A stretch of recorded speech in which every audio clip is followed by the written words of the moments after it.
Alhamdulillah,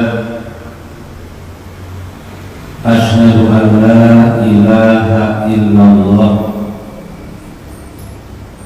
wahdahu la syarikalah wa asyhadu anna Muhammadan abduhu wa rasuluh, amma ba'du. Kita berada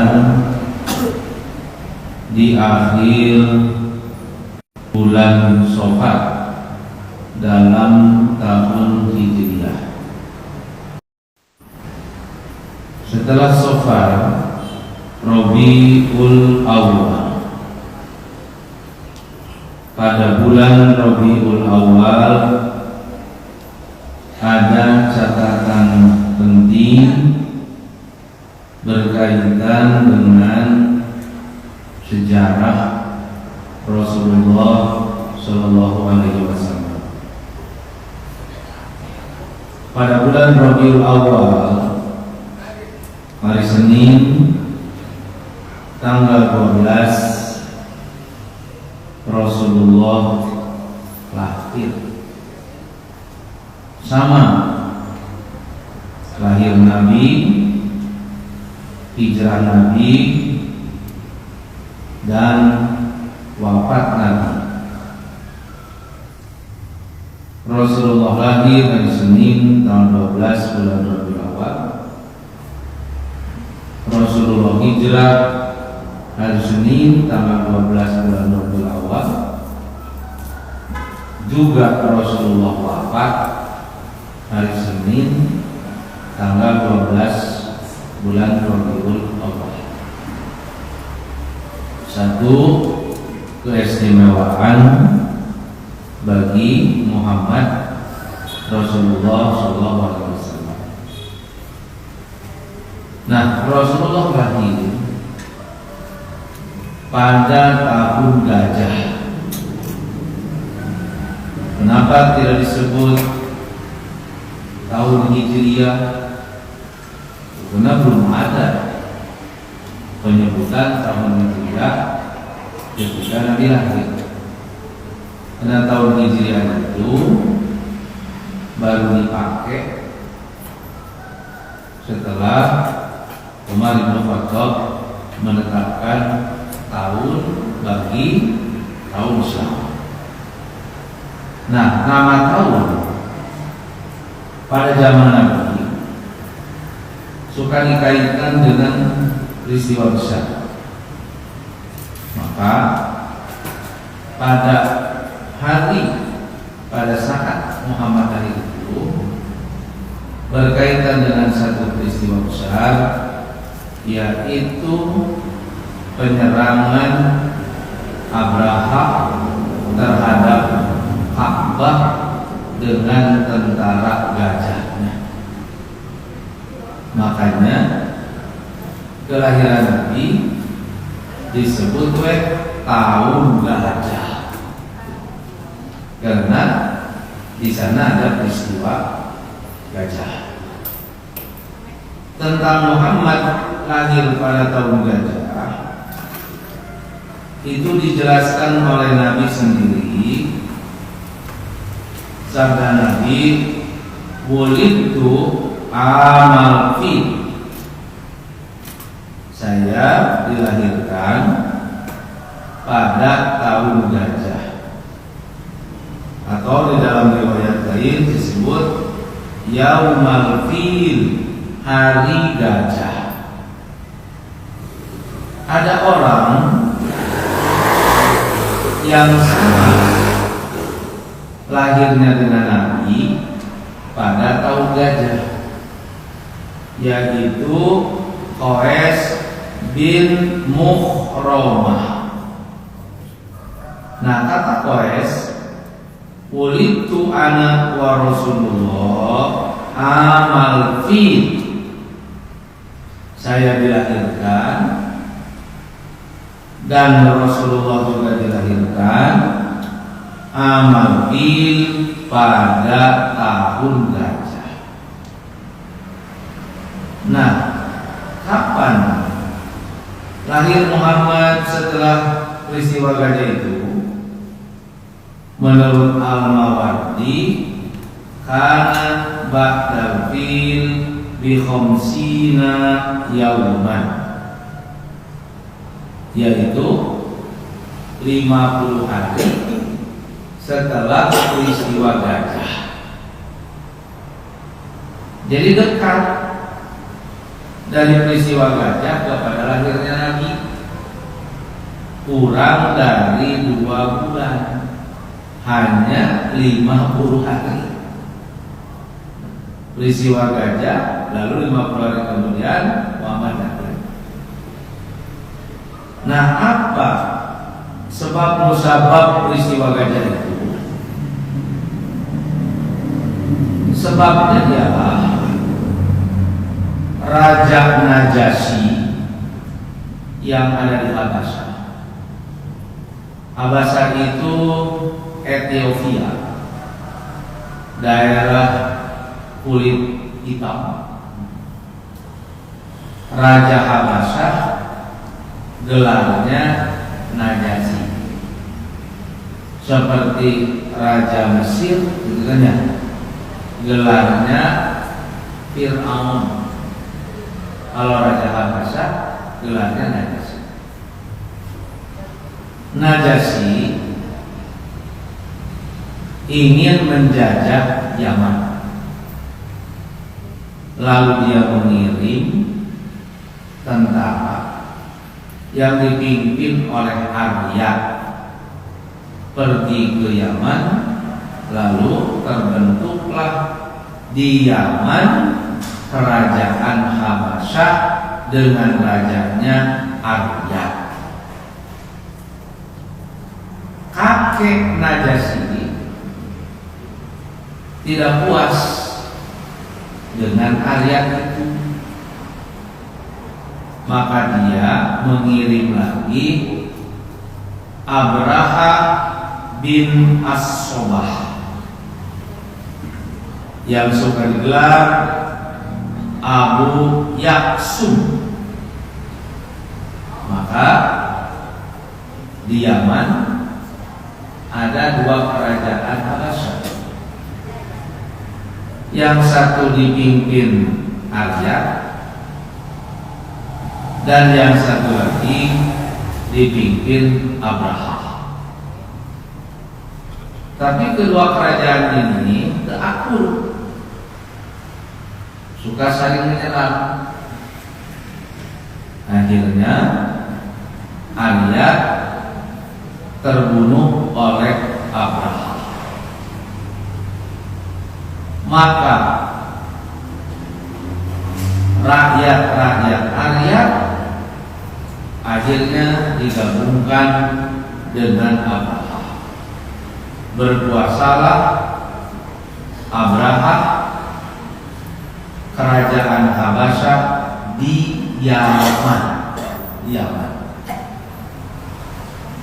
Sebagai rasa syukur, Abraha ini ingin menyumbangkan sesuatu bagi Najasyi. Maka dia bikin tempat ibadah, yaitu Kanisa. Agama apa Abraha? Abraha agama Nasrani. Dia bikin tempat ibadah. Tidak cukup itu, hadiah bagi Najasyi, tapi Abraha juga ingin menghadiahkan kepada Najasyi di samping tempat ibadah juga memindahkan ibadah haji. Dia akan memindahkan ibadah haji dari Arab Saudi ke Yaman. Nah, ini sebab musababnya. Terdengar oleh orang Arab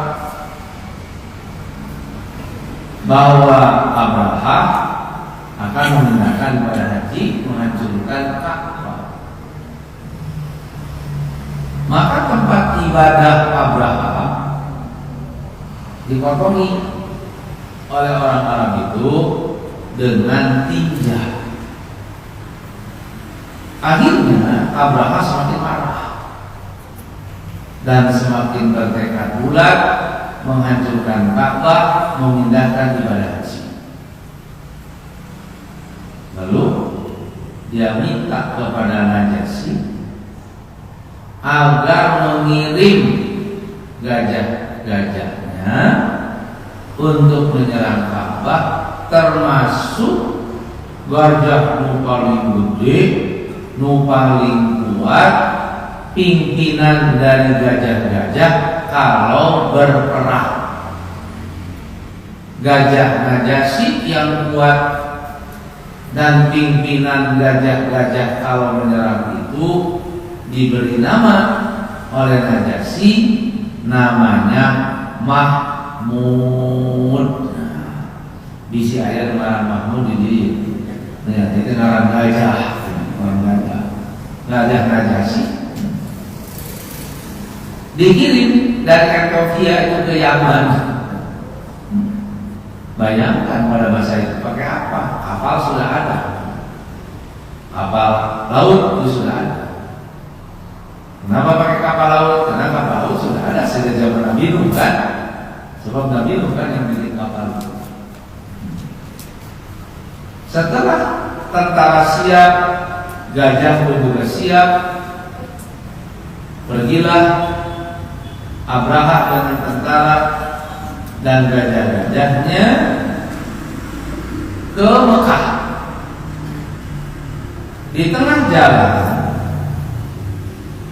dihadang oleh tentara-tentara kerajaan Arab. Ya, di antara tentara yang menghadang itu ialah Dunafar. Ada pada halaman kedua. Karena kuatnya tentara Abraham, maka tentara-tentara Dunafar tidak dapat menghalangi Abraham. Selanjutnya Raja Dunafar pun ditangkap. Tapi Dunafar mengatakan, Ayyuhal Malik, wahai raja, la taqtulni, jangan engkau bunuh aku. Fa inistabqoni, jika engkau membiarkan aku hidup, khairul laka min qatli, lebih baik daripada engkau membunuhku.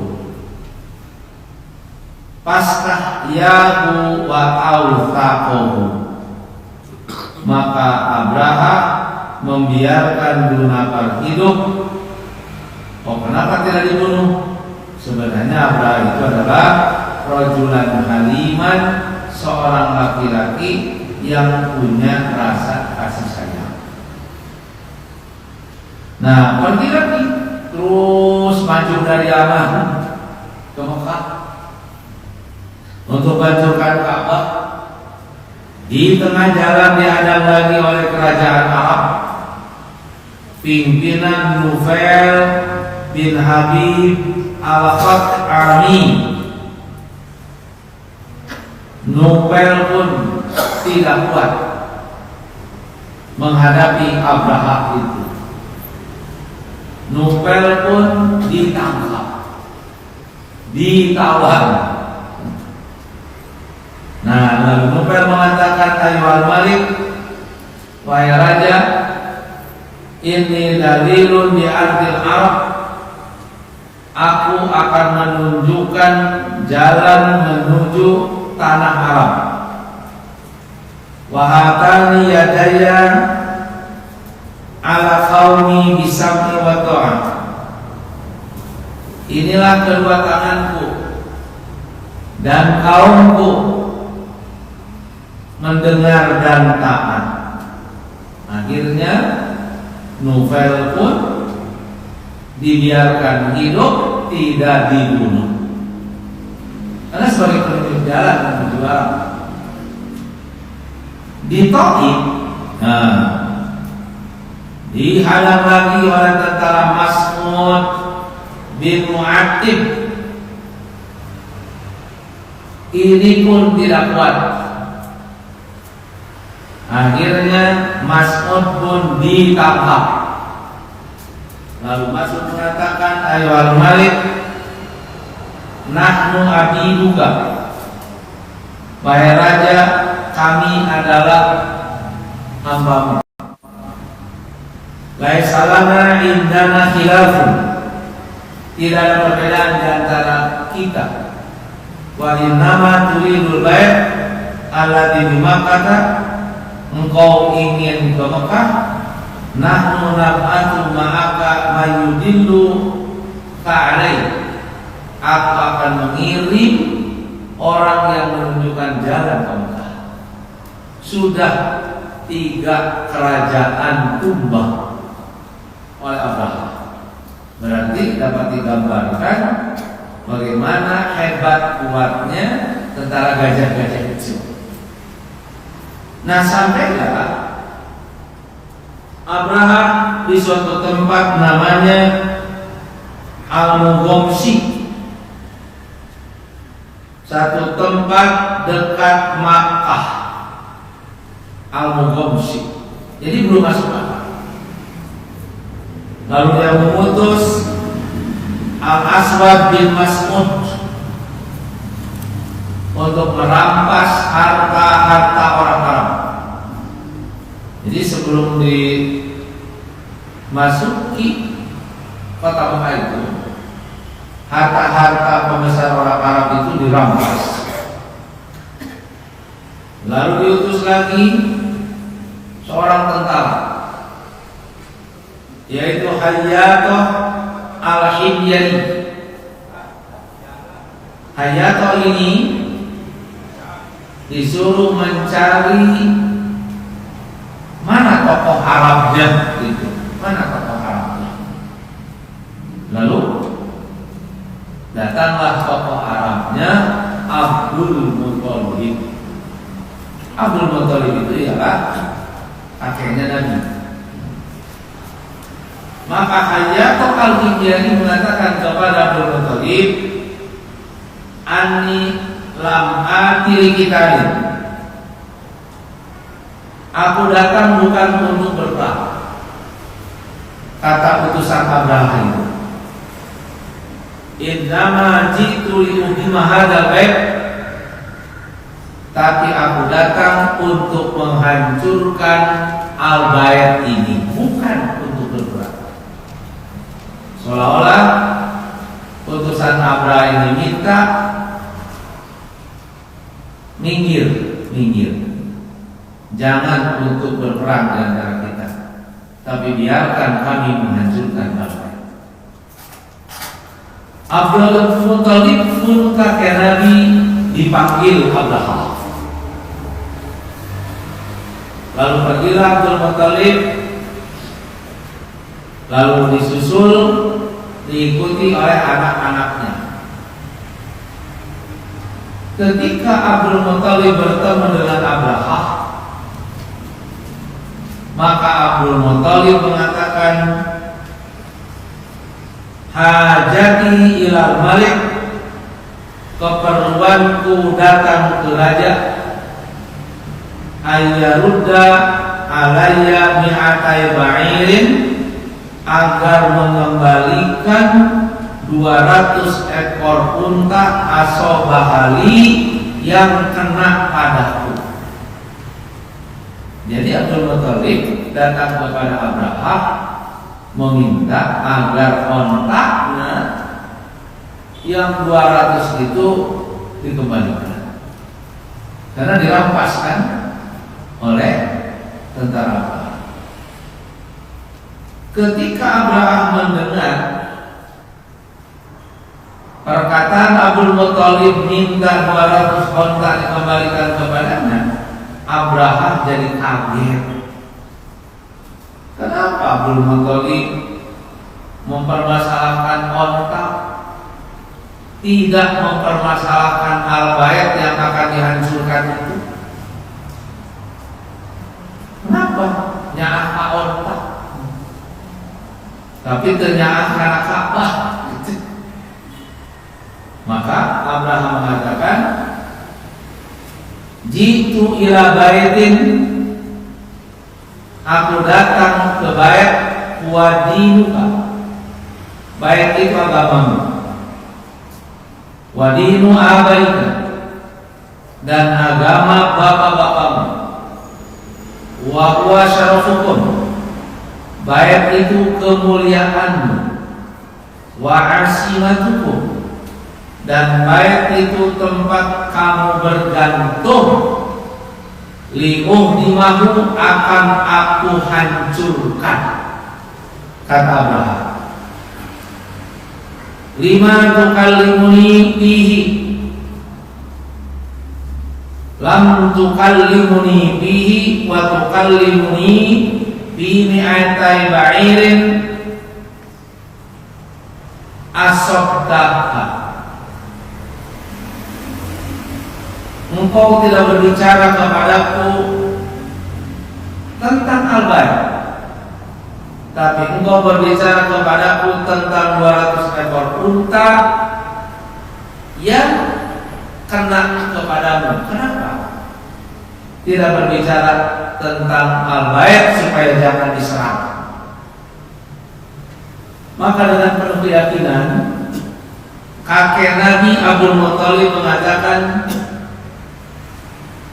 ana robbu hadhil ini, ontak itu saya robnya, aku yang menjaganya.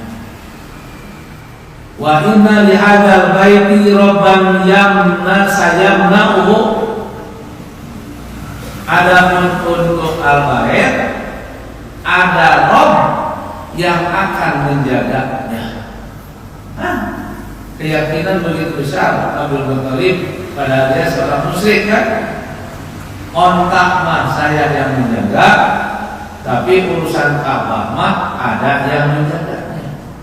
Makanya saya minta unta yang 200 dikembalikan, urusan Ka'bah mah ada yang menjaga. Dengan lantang Abraham dan kesombongannya mengatakan, maka liyamna'ahu minni, tidak ada orang yang dapat menghalangiku. Qala fa anta wadaka, demikian juga engkau, tidak ada yang dapat menghalangiku. Pulanglah Abdul Muthalib dari Mogadishu ke Mekah, lalu menyuruh agar orang-orang Mekah jangan ada di rumah,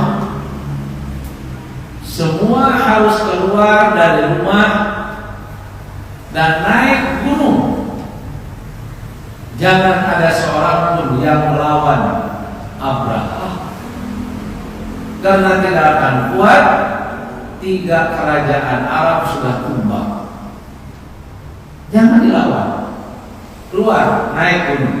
Maka Mekah kosong, tidak ada orang, karena penghuninya menjauh dan menghindar dari serangan Abraham.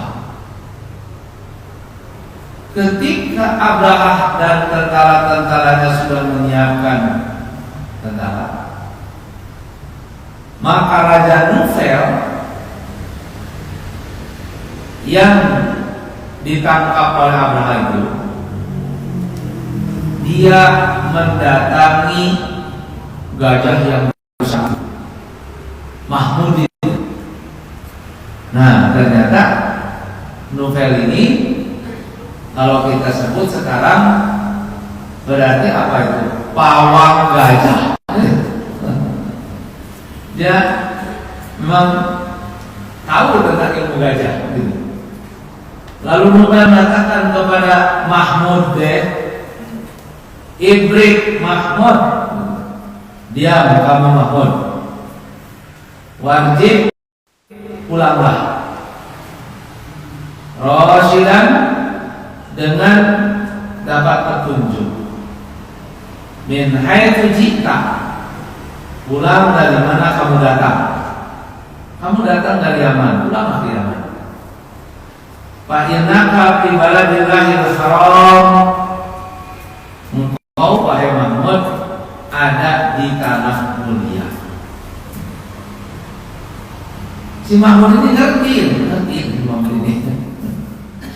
Akhirnya ketika Abraha siap untuk menyerang Al-Bait, gajah-gajah dibangkitkan, tentara-tentara juga sudah berdiri, si Mahmud ini tidak mau berdiri. Dia diam. Nah, ini keanehan bagi Abraha. Kenapa raja ini yang hebat, gajah ini yang hebat, yang suka memimpin gajah-gajah di dalam satu pertempuran, malah ini tidak mau bangkit? Ketika gajah itu dihadapkan ke Yaman, baru si gajah itu bangkit, yang baru gitu. Tapi ketika dihadapkan ke Ka'bah, dia duduk ke bawah, tidak mau bangkit. Nah, karena itu satu pertanyaan, kenapa di dalam surat Al-Fil disebut mufrad? Alam taro, ya, kaifa fa'ala rabbuka bi ashabil fil. Ashab itu jamak, pasukan-pasukan, tapi kelompok gajah hiji, tidak banyak. Padahal menurut Sawi, gajah yang dikirim oleh Abraha itu sangat banyak, 100 gajah. Berarti kan turba gajah gede tambah 100, berarti kebayang mengabrihkan ke gajah. Ini satu gajah dalam Quran yang disebut. Kenapa tidak banyak? Sebab kalau zamannya afyal, mungkin secara ilmu nahu seharusnya bi ashabil fil itu bi ashabil afyal gitu. Pasukan-pasukan gajah, tapi di masa itu. Ini menurut Sawi untuk memuji terhadap satu-satunya gajah yang tidak mau menyerang Ka'bah. Karena itu hanya satu gajah yang tidak mau menyerang, dan hanya satu gajah pula yang selamat dari mati. Ngingking balik pulang ke Yaman si Mahmud itu, makanya disebut tidak pulang. Nah, ketika siap untuk menyerang Al-Bait, Mahmud kedai bangkit, malah lamun kayaman kakak berdiri, Allah mengirim burung-burung ababil. Jangan carikan burung ababil, sebab kalau burung ababil letih. Nah, sagede burung piit piraku berenang. Burung letik bisa bawa batu malerogan tentara untuk hati. Makanya ababil maknanya jamaah. Jadi Allah mengirim burung itu bergerombol, rombongan ini, rombongan ini, rombongan ini, rombongan ini. Lamun tentara mah tidak kombi, sakombi ini, sakombi ini, sakombi ini. Dari mana burung itu datang? Burung yang dikirim oleh Allah dari laut. Dari laut, burung laut. Burung itu berbelalai. Berbelalai kenapa betul? Nah, jika nyamuk, kan nyamuk berbelalai. Nah, jadi burung itu seperti nyamuk yang dikirim oleh Allah. Yang namanya nyamuk adalah binatang pembawa bakteri. Nyamuk mata kening, demam berdarah itu karena nyamuk. Terus penyakit non barang dina sampean teh. Nah, cikungunya eta kan dina nyamuk. Cacan nyamuk malaria, nah, jadi nyamuk mah binatang pembawa bakteri. Jadi yang dikirim oleh Allah adalah burung-burung yang membawa bakteri. Apa bakterinya?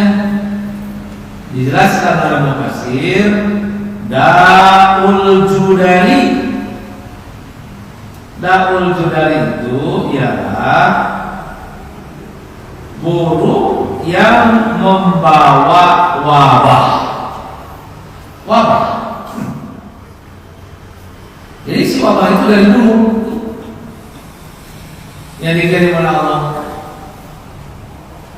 Kalau kemarin kan sedikit ada wacana COVID-19 itu adalah muncul dari binatang, ya, dari kelelawar itu.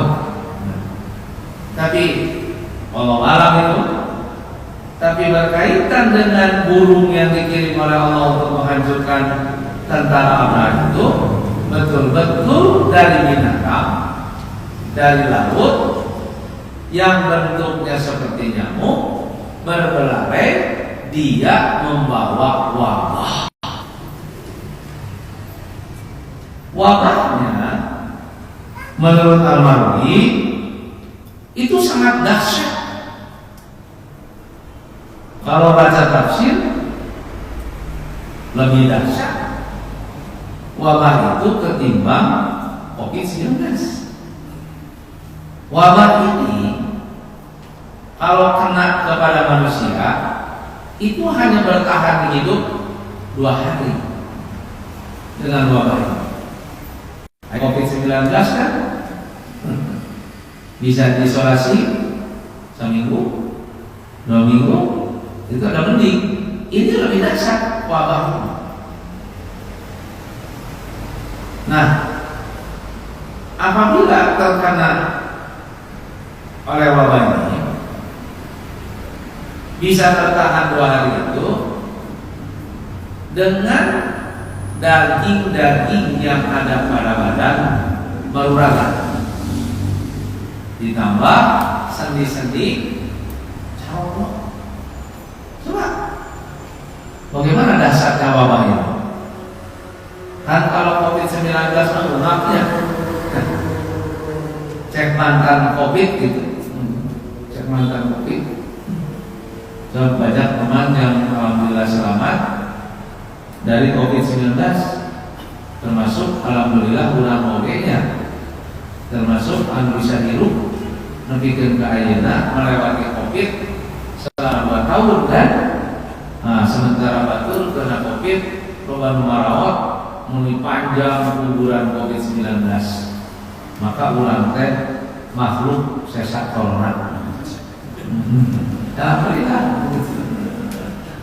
Batur makana, batur mau apa itu udah masalah mat. Tapi melewati peristiwa itu. Nah, kalau ini lebih dahsyat. Karena kalau kena daging beruragan, sendi-sendi camplok. Dari mana kita tahu tafsiran itu? Pada zaman dulu itu dari tafsiran di ujung ayat ka'asfin ma'kul. Ka'asfin ma'kul. Asfin itu daun, tapi daun yang punya urat gitu. Anu galalede da kangkung ge daun sebabnya. Genjer daun, tapi teu aya uratan. Ari askin mah daun nu aya urat terus si hileut adun memakan hijau-hijaunya daun. Tapi si ulat itu membiarkan urat-urat daun. Jadi si daunnya kesehet dimakan ulat, tinggal weh urat-uratnya. Lamun urang ningali tina daun dimakan ulat teh jadi bolong, jadi katempo gitu. Nah dari sana tafsiran bahwa daging berkelupas, sendi berjatuhan, sehingga dijelaskan oleh Al-Mawardi Abraha terlempari dengan batu yang di sana ada wabah, dagingnya berjatuhan, sendinya juga carpot, nepi ka jantung nanti bisa ditinggali di luar lantaran si tulang-tulang nanti sudah tidak berdaging seperti daun yang dimakan ulat itu. Maka Abraha mati hari kedua di ibu kota Yaman, kalau sekarang namanya Son'a. Bagaimana tentara yang lain? Tidak ada yang hidup, dilempari oleh burung-burung itu karena saking kerasnya dibaledog dihadap tembus atukan semua mati. Kumaha budak Arab tidak ada yang melawan, nonton di luhur gunung bahwa tentara-tentara Abraha itu lari. Makanya Allah SWT menjelaskan di dalam surat Al-Fil peristiwa itu untuk mengingatkan orang Arab bahwa peristiwa itu bukan peristiwa bohong, tapi peristiwa nyata yang dapat dilihat oleh mata langsung. Dari mana kita tahu bahwa orang Arab dapat melihat dengan mata langsung? Apa narai ka gunung, narai ka luhur, narongkon di luhur, jadi bisa melihat sendiri. Makanya di dalam Al-Quran dijelaskan alam ta'ala. Tidakkah kamu melihat dengan mata kamu sendiri kaifa fa'ala rabbuka, bagaimana Tuhanmu melakukan bi ashabil fil, terhadap pasukan-pasukan yang menyerang. Tapi nah gitu lamun kan dijabarkeun acara menerjemahkeun teh, yaitu tidakkah kamu melihat dengan mata kepala sendiri bagaimana Tuhanmu melakukan terhadap pasukan-pasukan gajah yang menyerang Ka'bah, al-fil, kecuali satu gajah yang selamat. Al-filnya itu satu gajah yang selamat. Kenapa disebut? Karena keterpujian terhadap gajah itu. Karena itu terpuji, bahasa Arab teh mahmud gitu. Alam yaj'al kaidahum fi tadlil, bukanlah dia melakukan tipu daya dalam kesesatan. Kepada siapa maksudnya ayat ini? Kepada Abraha yang di dalam dirinya ada sesuatu yang tersembunyi, yaitu ingin menghancurkan Ka'bah dan memindahkan ibadah haji. Itu tersembunyi di dalam hati.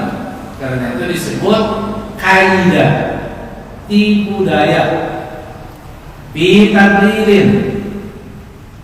Tipu dayanya itu dalam kerugian, di dalam kesesatan, dan pidhamin, sia-sia, tidak bermakna apa-apa. Karena Allah Maha tahu terhadap getaran hati seseorang, termasuk Allah Maha tahu terhadap apa yang akan dilakukan oleh Abraha, tidak hanya sekedar menghancurkan, tapi memindahkan ibadah. Nah, wa arsala alaihim tayran ababil. Ini yang hebat. Allah menggunakan kalimat arsala, mengutus, utusan Rasul. Berarti burung-burung itu adalah Rasul. Burung-burung itu Rasul yang diutus oleh Allah untuk melempari hutan api. Yang namanya Rasul diutus kepada kaum tertentu, maka burung-burung ini pun diutus untuk membunuh, melempari batu kepada orang-orang tertentu. Jadi si burung itu punya sasaran tembak masing-masing.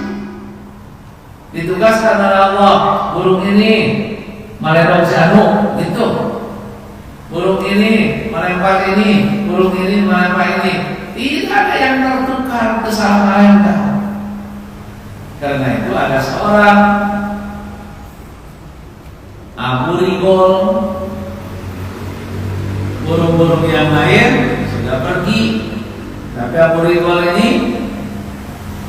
masih hidup. Si burung yang ditugaskan oleh Allah untuk membunuh ini cicing, menuan Abu Rigol. Begitu keluar baredog mati. Jadi kalimat arsala itu menunjukkan bahwa setiap burung itu telah diberi alamat oleh Allah, kamu melempar mesin ini. Hebat. Kok bisa? Dalam zaman modern sekarang kan dengan alat perang yang sangat canggih, orang yang duduk di sini kan bisa melempar ke sana. Dengan dipijit saja tombol, itu kan bisa menghancurkan rumah yang ada di negeri orang. Sasaran tembaknya kan tepat. Itu otak orang. Apalagi ini kecerdasan ilmu Allah yang diberikan kepada burung, tepat menembak dengan batu kepada sasarannya siapa. Nah, ababil, burung yang berbondong-bondong jamaah. Ditambah lagi burung yang berbondong-bondong itu, si burung itu menyerang dengan berteriak, mengeluarkan suara. Kumaha we lamun tentara nyerang. Bayangkan kalau burung bergerombol, tambah bersuara, sama burung, gitu kan? Tambah burung ini, tambah burung lagi, itu kan menakutkan. Mencoba dari si burung-burung itu adalah, ini dijelaskan oleh Ibnu Abbas dan Ibnu Mas'ud, sohat at-toil. Si burung-burung itu berteriak, waromatkum bil hijarah. Lalu si burung itu melempari dengan batu-batu. Setelah burung itu melempari dengan batu-batu, faba'atallahu rihan, ditambah lagi Allah mengutus angin, maka si batu yang dilempar oleh burung itu tertiup oleh angin. Fa'darabatil hijaratu, lalu si batu itu menimpa, fazadat hasyidatan, maka batu dilemparkan, ditiup dengan apa? Angin, maka semakin keras. Makanya di baledog diharap tembus tertukar. Ditambah lagi si burung itu berteriak. Nah, apakah batu itu berwabah?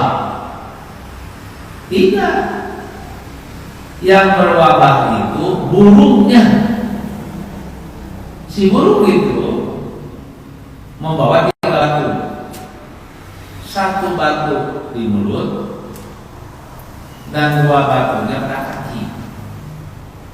Nah, si burung itu punya wabah, ada wabah, maka batu itu terkena wabah. Semacam racun gitu ya. Teror diracunan. Jadi si batu itu terkena wabah. Begitu dilemparkan oleh burung, kena kepada orang, maka orang terkena wabah. Makanya masuk akal kalau orang yang terlempar oleh burung itu, si tulang-tulangnya carang bisa dilihat karena dagingnya berjatuhan dan seninya juga berjatuhan, karena si tulang itu berjatuhan bukan karena batu, tapi si daging-daging itu berjatuhan karena terkena wabah. Jadi si daging itu oleh wabah berjatuhannya. Dalam di mana dogu batu mah si daging terkecoplok. Ya, paling naon bengok naon eta. Naon di mana dogu batu karena beungeut kan bengok mana coplok ke dagingna. Tidak. Nah, orang-orang yang menyerang Ka'bah daging-dagingna maluragan teh mulai kena batu. Si batu melempar badan, lalu wabah yang ada pada batu kena kepada badan, lalu si wabah itu menyebar kepada badan sehingga dagingnya berjatuhan, ininya berat, sehingga si badan itu bisa dilihat itu karena wabah. Oh, baru mengerti kita teh. Ayat tadinya masalah teh si tentara Abraham yang dibalik dengan batu demi kabolong gitu kan ya, demi kabolong di barat daun yang dimakan oleh ular, ternyata bukan. Nah, si batu itu membawa wabah dari burung. Nah, tarmihim bihijarati min sijil, melempari mereka dengan batu-batu. Batu-batunya ialah batu yang dibuat dari tanah murni yang dibakar. Batu yang dibuat dari tanah murni yang dibakar. Nah, kenapa batu dari tanah? Memang dalam surat Ad-Dariyat ayat 33 dijelaskan bahwa batu teh dijieun tina taneuh. Linursila alaihim tijaratan min tinin. Kami mengirim atas mereka batu-batu min tin, batu itu dibuat dari tanah. Ini ilmu nih, ini ilmu. Lamun malaikat dibuat dengan cahaya, lamun jin dibuat dengan sunu, lamun manusia dibuat dengan tanah, itu dah. Lamun binatang dibuat dengan cai, maka batu dibuat dengan tanah. Jadi mata kurang jin batu teh, ya dilancet. Sesuatu kurang dibuat dengan tanah, batunya dibuat dengan tanah, cuman batu berada di dalam tanah, lama kelamaan menjadi mengeras, terus membesar oleh air, maka batu ngagedean teh cai, maka disebut teh aya batu hirup, aya batu paeh. Batu itu. Nah, yang dilempari oleh batu itu, batu dibuat dari tanah murni yang dibakar. Kata sijil menunjukkan syadid, keras batu itu. Lalu Allah SWT menjelaskan akhirnya faja'alahum ka'asfin ma'kulin. Lalu Allah menjadikan mereka bagaikan daun yang dimakan oleh ular.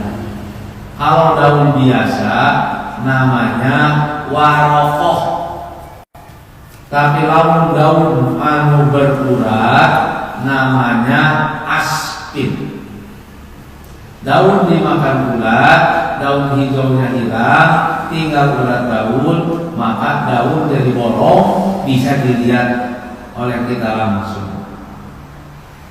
Nah, kapan itu terjadi? 50 hari, nanti ya, sebelum Rasulullah SAW lahir. Jadikah tentara Abraha menghancurkan Ka'bah? Tidak. Amanah mati 2 hari. Pulang ke Yaman di perjalanan mereka. Orang Arab menonton dari atas. Nah, apa pelajaran yang dapat diambil dari peristiwa itu? Pertama, ini merupakan nikmat bagi orang Arab. Karena Allah menolong orang Arab. Kan tanpa ada perlawanan, Raja Dunafar, Nufel, Basmun mengadakan perlawanan tumbang. Tapi orang Arab ini tidak mengadakan perlawanan terhadap Abraha, bahkan dia lari ke gunung Larajo.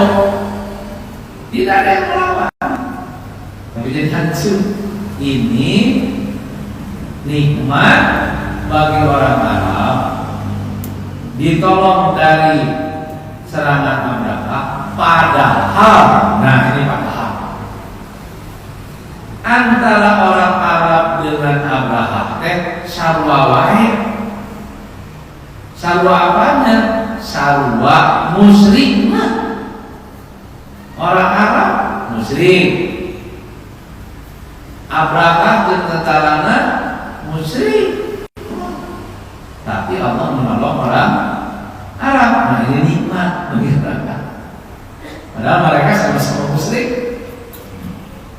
Kedua, ini namanya di dalam syariah babul irhas wa tawakkunah. Apa babul irhas wa tawakkunah itu? Gambarannya gini. Babul irhas wa tawakkunah. Lamun akan datang seorang yang dihormati, katakan saja presiden akan datang ke suatu tempat, maka sebelum presiden datang, daerah itu mesti bersih dulu. Nah, dari gangguan-gangguan harus steril. Bahkan berapa ring biasanya? Ring 1, ring 2, ring 3 sebelum presiden datang. Sehingga ketika presiden datang, daerah itu sudah bersih, tidak ada gangguan. Ini namanya irhas wa tawakkunah. Ini akan lahir bayi ini. Muhammad akan lahir. Dia orang terhormat, akan jadi nabi dan rasul. Maka sebelum dia lahir, di sekelilingnya dibersihkan pula. Termasuk yang kena dibersihkan teh Abraha. Ini pembersihan. Makanya Muhammad itu sebelum dia lahir sudah dijaga Allah sebelum lahir. Berikutnya peristiwa Al-Fil itu Allah ingin menyerahkan Ka'bah Al-Bait itu kepada orang Arab, nabinya Rasulnya Muhammad. Kenapa ditolong Allah? Karena Allah ingin menyerahkan Ka'bah itu kepada orang Arab. Bayangkan kalau seandainya Abraha menang, Ka'bah hancur, melenan ibadah haji kayaman gitu ya. Jadi kayaman begitu, negara lain ke Arab, lain ke Arab. Tapi Allah tidak menghendaki itu. Menghendakinya adalah kepada Muhammad, yang Muhammad itu keturunan Ismailiyin. Selanjutnya, peristiwa Al-Fil itu merupakan mukjizat bagi Nabi Muhammad. Yang berbeda mukjizatnya dengan nabi-nabi yang lain. Biasanya mukjizat itu kalau lahir, lalu jadi nabi dan rasul, Allah memberi mukjizat. Seperti Nabi Musa. Itu setelah Nabi jadi nabi dan rasul, dia diberi mukjizat. Nabi Isa setelah jelas nabi dan rasul, dia diberi mukjizat. Tapi mukjizat Nabi Muhammad sebelum Muhammad lahir. Orangnya belum ada, tapi mukjizatnya sudah ada. Inilah. Karena itu kita suka membacanya Muhammad Rasulullah Sallallahu Alaihi Wasallam. Jadi panjang, bukan Sallallahu Alaihi Wasallam saja. Nah, selanjutnya Nabi Muhammad itu merupakan orang pilihan dari sekian banyak orang-orang yang tidak terpilih. Dari siapa? Asalnya dari Bani Ismail. Bani Ismail melahirkan kabilah Kinanah. Dari Kinanah ini melahirkan kabilah-kabilah yang banyak, di antaranya Quraisy. Dan Quraisy ini melahirkan juga kabilah-kabilah yang banyak, antara lain Bani Hashim. Dari Bani Hashim ini banyak orang, maka Muhammad yang dipilih. Makanya Muhammad manusia pilihan dari Bani Ismail yang begitu banyak. Begitu Muhammad lahir, kepada siapa Allah menitipkan Muhammad? Ini dijaga hati oleh Allah. Muhammad lahir dalam keadaan yatim, bukan berarti itu tidak ada dalam program Allah. Karena bapak Muhammad yang bernama Abdullah wafat di saat istrinya Aminah binti Wahb mengandung Rasulullah. Begitu Muhammad lahir, tidak melihat wajah bapaknya Abdullah. Dan Muhammad pun tidak kenyang dengan pendidikan ibunya. Karena begitu Muhammad lahir tidak ditarbiyah oleh Aminah, Rasulullah dididik, dititipkan kepada Halimah As-Sa'diyah selama 5 tahun. Sesudah 5 tahun baru disahkan kepada ibunya Aminah. Baru saja 1 tahun Aminah wafat. Jadi tidak kenyang dengan pendidikan ibu, apalagi dengan bapak. Begitu Aminah wafat, kepada siapa Muhammad dititipkan? kepada kakeknya Abdul Muthalib. Itu pun baru 2 tahun. Setelah 2 tahun Muhammad usia 8 tahun, kakeknya meninggal, Abdul Muthalib. Lalu Rasulullah dititipkan pada siapa oleh Allah itu? Maka dititipkannya kepada Abu Thalib, paman Nabi. Satu pertanyaan, kenapa Rasulullah jatuh di tangan Abu Thalib? Kenapa tidak pada bapaknya, pada ibunya, pada kakeknya? Ini ada pada tangan pamannya. Karena yang akan dihadapi oleh Nabi itu harta, harga diri, jabatan, kedudukan, kehormatan. Maka Muhammad dititipkan kepada orang yang punya sifat-sifat ini. Sifat-sifat itu adanya pada Abu Thalib.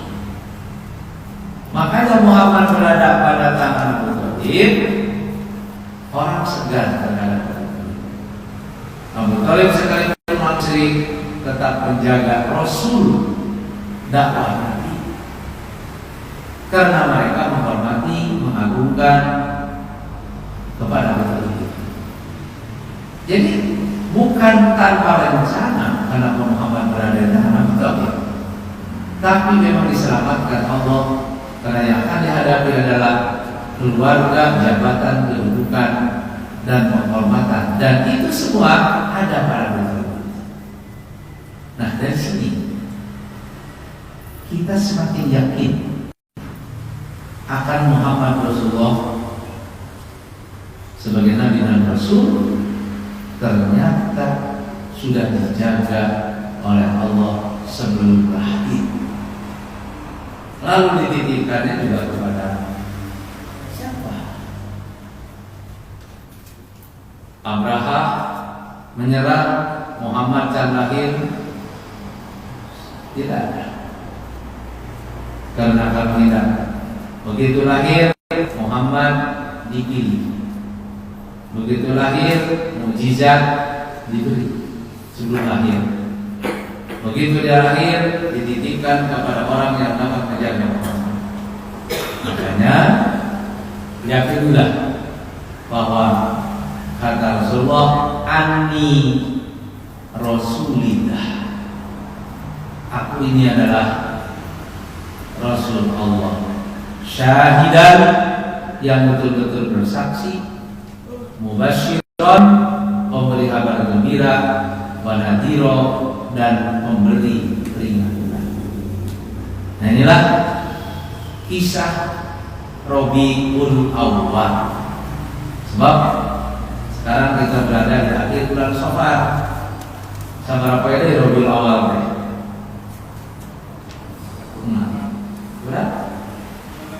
Sekarang kan akhir bulan Safar. Nah, hanya tinggal hitung jari saja bulan Rabiul Awwal. Tapi kita bukan muludan. Kita mah ngaji tafsir surat Al-Fil tentang peristiwa-peristiwa penting yang berkaitan dengan kelahiran Muhammad Rasulullah. Oh, kenapa saya berbicara begitu? Sebab saya kaget ningali dina YouTube. Dina YouTube dari sadar mubarakna Ustaz Dedek, judulna Maulud Nabi. Saya merasa padahal bukan itu. Lalu dikupingkeun mah lain. Lalu dikupingkeun mah tafsir surat Al-Fil yang diambil dari kitab-kitab tafsir seperti Samarqandi dan Al-Qurtubi. Karena di sana YouTube dibaca pusat dunia, inilah ilmu bagi kita, mudah-mudahan bermanfaat. Ya, akan memasuki Rabiul Awal, sedikit banyak mengingat ada apa pada bulan Rabiul Awal. Aku qauli hadza wa astaghfirullah li wa lakum. Wassalamualaikum warahmatullahi